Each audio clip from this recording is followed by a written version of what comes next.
तो hi guys, कैसे हो आप सब। होप आप सब ठीक होंगे और मैं भी एकदम ठीक हूँ। तो गाइस, ये जो वीडियो है ये लास्ट का वीडियो है। मतलब आज हमारा 84 कोस ब्रज यात्रा का आखिरी दिन था और ये जो सबसे पहला स्पॉट है ये अक्रूर धाम था। और पंडित जी बता रहे हैं इस जगह के बारे में। इसका नाम है, यहाँ समस्त गोपियों ने मिलकर अक्रूर जी के रथ को रोक लिया और रोक के कहा कि कहाँ जा रहे हो। तो किसी ने पहिया पकड़ा, किसी ने घोड़ा पकड़ा, कोई रथ के आगे सो गई। तो हमारे कहावत आती है कि वो ऐसी खबरिया होती मैं रथ के आगे सोती, मेरो हैजा तो चकनाचूर, अब गए रथ सांवरिया को बड़ी दूर। उसके बाद में जब यहाँ आए अक्रूर जी, तो अक्रूर जी जब लेके आ रहे हैं दोनों भैयाओं को, कृष्ण बलराम को, तो उनके मन में क्या था कि मैं दोनों बालकों को मरवाने के लिए ले जा रहा हूँ। तो इसी स्थान पे आए, इसका नाम है अक्रूर घाट, अक्रूर धाम। पीछे ही यमुना जी है, अब तो खूब पीछे चली गई है, पहले यही थी, बहती थी पास में। तो यहाँ क्या था, जब अक्रूर जी ने यमुना स्नान किया है, तो अक्रूर जी जो है यमुना में स्नान लगा रहे, गोता लगा रहे, तो वो देख रहे हैं कि दोनों बालक मेरे संग गोता लगा रहे। और जब ऊपर आते हैं तो देखते हैं दोनों बालक रथ में बैठे हुए। तो उनका जो है मन का जो भय था वो यहाँ दूर हुआ है कि अब दोनों बालक ही कंस का उद्धार करने के लिए जा रहे हैं। उसके बाद में सबसे पहले मथुरा में जब गए हैं, तो मथुरा में जाने के बाद में कंस का वध करने के बाद में ठाकुर जी ब्रज में बाद में आए, वैसे नहीं आए। जब वो गए तो भाई जो गांव पड़ता ब्रजवारी नंद गांव के पास में, वहां घोड़ा को गोपियों ने पकड़ लिया और पकड़ने के बाद में समस्त जो भी उसको छुड़वाने के लिए सबको मार कूट के भगा दिया। अंत में भगवान कृष्ण आए, तो भगवान कृष्ण के सबन ने बैठ के नहीं बात करी है, अपनी प्रेम भाव की बात भई है सब गोपिन की। तो ठाकुर जी तो गोपी क्या बोली कि हमने आपको वैसे ना बुलाया, हमने घोड़ा क्यों रोका, हमने आपके वचन को याद कराने के लिए घोड़ा रोका था। आपका वचन क्या था कि मैं फिर आऊंगा, और आप उस वचन को भूल गए, तो हमने इसलिए घोड़ा पकड़ा था जिससे कि आप आए, अपना वचन पूरा करके जाए, उसके बाद में घोड़े को लेके जाए। ये पूरी लीला जो है गर्ग संहिता के अंदर लिखी हुई। दूसरा क्या है कि गर्ग संहिता के अंदर दाऊ बाबा कौन थे, शेषनाग अवतार है। तो दाऊ बाबा के अंदर कितना बल है इसको किसी को नहीं पता, लेकिन गर्ग संहिता के अंदर क्या लिखा हुआ है कि दाऊ बाबा जो है शेष अवतार है, और हमारी जो पृथ्वी जो है ये किस पर रखी हुई है, शेषनाग के फन पे और गाय के सींग पे। तो ठाकुर जी के ऊपर जब इससे रखी है ये शेषनाग के, तो ऐसा लग रहा है दाऊ बाबा को इतना भार लग रहा है पृथ्वी का, जैसे कोई राई का दाना रखा हुआ है, इतना वजन है। ये गर्ग संहिता के अंदर लिखा हुआ है वर्णन। काय का भार लग रहा है, पृथ्वी का भार इतना लग रहा है जैसे राई का दाना होता है, इतनी बड़ी कोई मेरे ऊपर कोई चीज रखी छोटी सी बस। अब इसके बाद में ये तो अक्रूर धाम हुआ अपना। इसके बाद में थोड़ी सी आई की नहीं बता देता हूँ, उससे दर्शन करके जल्दी बैठेंगे। यहाँ से चलेंगे हम बतरौल बिहारी। बतरौल बिहारी की वर्णन आता है भागवत में, आता है उसका वर्णन। भागवत में क्या आता है कि यहाँ जब भगवान कृष्ण गैया चराते हुए आए, तो समस्त ग्वाल वालों को भगवान कृष्ण को भूख लगी। तो ग्वाल वाल बोले, समस्त ग्वाल वाल बोले कि लाला हमें तो भूख लग रही है। तो कृष्ण भगवान बोले भूख तो मुँह लग रही है। तो बोले पास में मधुपुरी है, पास में मधुपुरी है, वहाँ यज्ञ पत्नी के पास जाओ, वहां पे यज्ञ कर रहे होंगे, उनके पास जाओ। समस्त ग्वाल वाले यहाँ से चले, और चलने के बाद में वहां सुबह सुबह यज्ञ है। तो यज्ञ होने के बाद में वहां जब गए हैं, तो वहां पे उनसे कही है कि ऐसे ऐसे कृष्ण आयो, काना आयो, तो भूख लग रही है। मैं यज्ञ पत्नी ना बोली, उनसे बोलने यज्ञ चारण सुबह सुबह हवन कर रहे, यज्ञ कर रहे। उनने वहां स्वर गाली, दो चार गाली देखे, बोले राड़ के साढ़ के सुबह सुबह आ गए, ना खाना हो, ना भजन हो, ना पाठ हो, ना पूजा हो, और सुबह सुबह आ गए। भाई हमारे यहाँ कहावत आती है कि बोलत हेला बचनन गारी, और नलकूप जल खारी, और देखी रे देखी कृष्ण तेरी मधुपुरी न्यारी।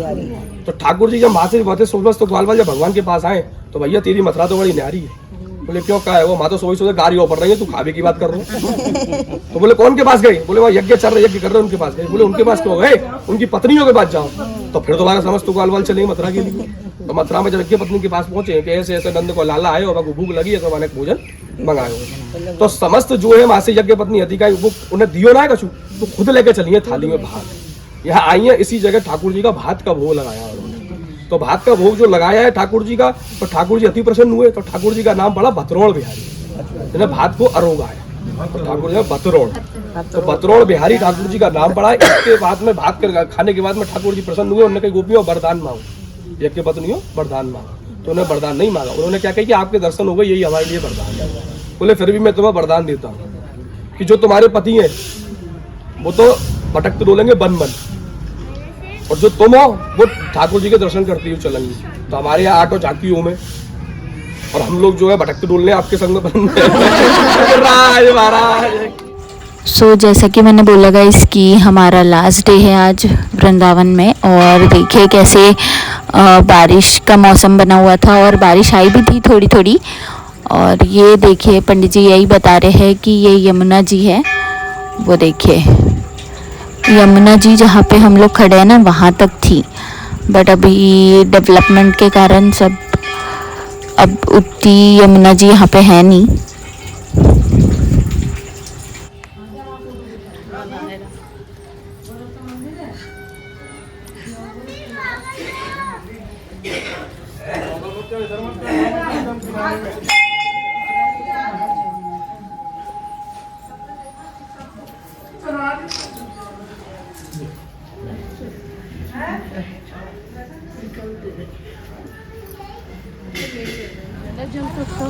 तो गाइस देखिए कितना सुंदर लग रहा है। ये नाव थी और बाकी पूरा नज़ारा ऊपर से, वो देखिए यमुना जी और ये मंदिर है। और देखिए गाइस ये है मम्मी के गुरुजी, और ये जो जितने भी लोग दिख रहे हैं ना ये सारे हमारे साथ थे ब्रज 84 कोष की यात्रा में, हम सारे लोग थे।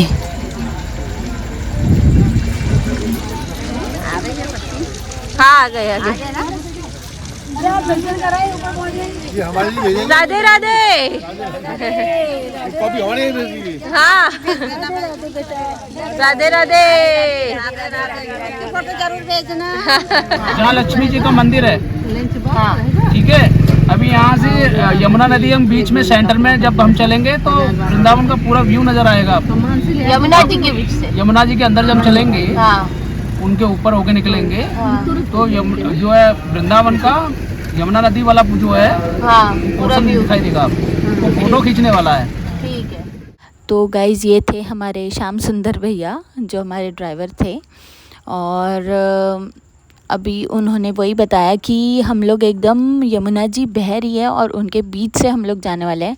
तो मैं तो बहुत एक्साइटेड हो गई थी, और देखिए वहाँ से वृंदावन का भी व्यू दिखेगा पूरा। मेरे लिए तो बहुत न्यू एक्सपीरियंस था ऐसे बीच से जाना। वाओ देखिए कितना सुंदर लग रहा है। मैंने आज तक ब्रिजेस भी देखे हैं, वो ऐसे नहीं देखे थे मट्टी के। देखिए कितना स्ट्रॉन्ग ब्रिज है ये, तो एकदम रोड जैसा। मतलब ये यमुना जी का तट ही होगा जो सूख गया है, क्योंकि मट्टी वैसी ही लग रही है ना नदी की। तो देखिए हम लोग अभी जा रहे हैं धीरे धीरे। वाओ, और मौसम तो क्या ही कहना, मौसम का, मौसम भी साथ दे रहा था।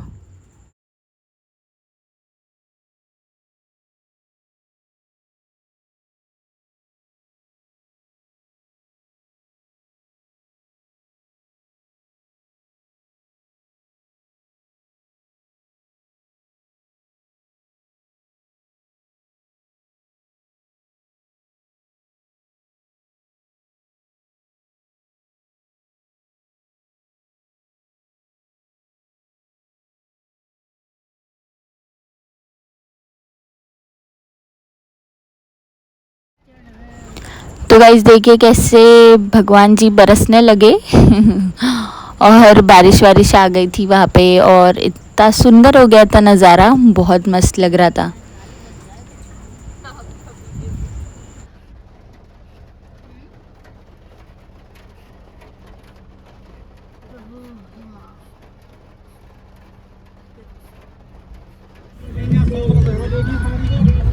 वो तो है कोई भाई, आज तो होना ही है, तो मना करिए हमने।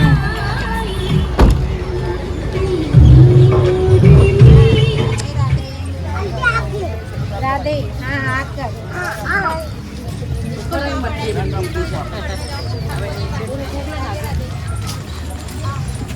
तो ये जो जगह है ये 12 वनों में से एक है, बेलवन। तो हम लोग यहाँ पे, ये महालक्ष्मी जी का मंदिर है, वहाँ पे हम लोग दर्शन कर रहे हैं अभी। तो आप लोग भी चलिए हमारे साथ अंदर। सो गाइज अभी जो जगह आने वाली है ना वो आपने कभी नहीं देखी होगी, और मैं बहुत ज़्यादा एक्साइटेड थी वो जगह के लिए। वो है श्री कृष्ण राधा का जो विवाह स्थल था, वो जहाँ पे कृष्ण जी और राधा जी की शादी हुई थी। जी हाँ, उनकी शादी हुई थी और ब्रह्मा जी साक्षी थे उनके शादी के। तो हम लोग अभी उस जगह जाएंगे, उसका नाम है भांडेर वन। तो वहाँ पे हम लोग गए और देखे। मैंने तो ऐसा जो मूर्ति प्रतिमा होती है राधा कृष्ण की, ऐसी प्रतिमा कभी नहीं देखी थी अपनी लाइफ में। और ये देखिए कैसे मस्ती कर रहा है ये तो आ गए हम लोग यहाँ पे श्री कृष्ण राधा विवाह स्थल। और वहाँ पे ना जो वट का वृक्ष था वो भी है, वो भी 5500 साल पुराना है। हाँ हाँ। और आपको पता है जब राधा कृष्ण जी की शादी हुई थी तो वो लोग बहुत छोटे थे, आई गेस 2.5 साल के वगैरह कुछ थे, ऐसा मान्यता के अनुसार बताया जाता है। और ये लोग जो बैठे हैं ना, ये लोग प्रसाद दे रहे थे।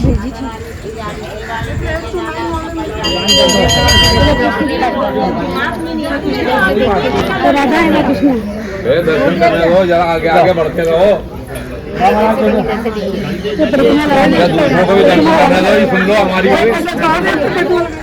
जय श्री राधे कृष्णा। देखिए वाओ, वैसे फ़ोटो लेना अलाउड नहीं था बट मैंने फिर भी लिया क्योंकि मैंने देखा सब लोग ले रहे थे तो मैंने भी ले लिया। और ऐसा कभी आपने देखा है? पॉज करके ज़रूर देखना, कितना मस्त लग रहा था।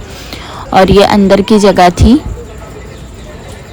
ये कोई मतलब जैसे मन्नत वगैरह का होता है ना, वो पानी वगैरह था वहाँ पे। और वो ऐसे बहुत सारे स्वास्तिक बना के रखे हुए थे गोबर से, तो वो भी मेरे लिए न्यू था, मैंने पहली बार देखा था ऐसा पूरा गोबर से ये करके रखा है। देखिए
जय श्री कृष्ण।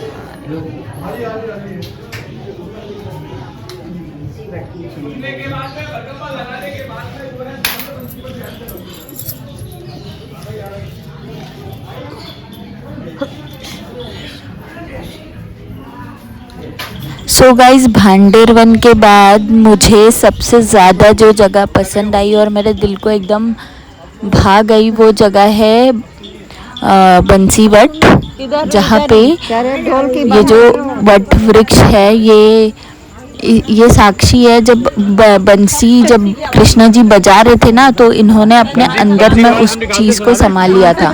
तो जब भी आप यहाँ कान लगाओगे ना, तो आपको कृष्ण जी के फ्लूट की और डमरू की, है ना, और ढोलक की आवाज़ आएगी।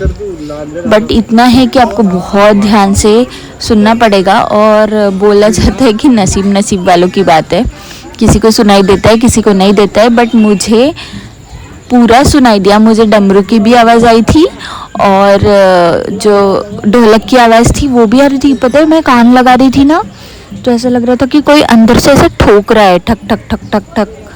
पहले तो 2 बार मैं डर गई, फिर सबने बोला कि वो ढोलक की आवाज़ है।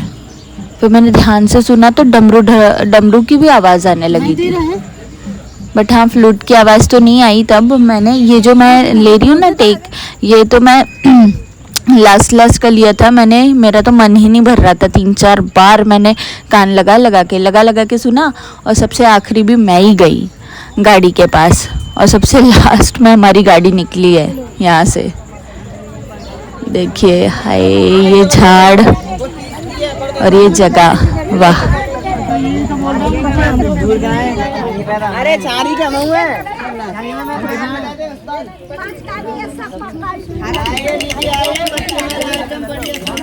चलो चलो चलो, आइए बच्चों वाला आइटम आपने नहीं लिए? गाइस जब हम सबसे पहली बार इधर आए थे ना तो भैया ने बोला था, श्याम सुंदर भैया ने, कि यहाँ के ये जो कांजी वड़ा है ये ज़रूर ट्राई करना, और बड़ी मज़ा आई थी खाने में क्योंकि बहुत अलग ही टेस्ट था। ये देखिए यहाँ पे मानसरोवर भी है, और मानसरोवर के बाद हम लोग ने ब्रेक लिया लंच का। तो लंच के लिए हम लोग कहीं कोई जगह पे गए थे, मतलब वहाँ से फिर खाना आता था आश्रम से। और ये देखिए हम सब लोग खाना खा रहे हैं। और गाइस मेरा जो नेक्स्ट वीडियो है वो लास्ट जो पार्ट है पूरे ब्रज 84 कोस यात्रा का, वो आएगा इसके बाद। और तब तक के लिए do like, share, comment and subscribe to my channel which is wandering Jojo. And अगर आपको मेरे वीडियोस पसंद आते हैं तो यार लाइक कर दिया करो। Bye guys.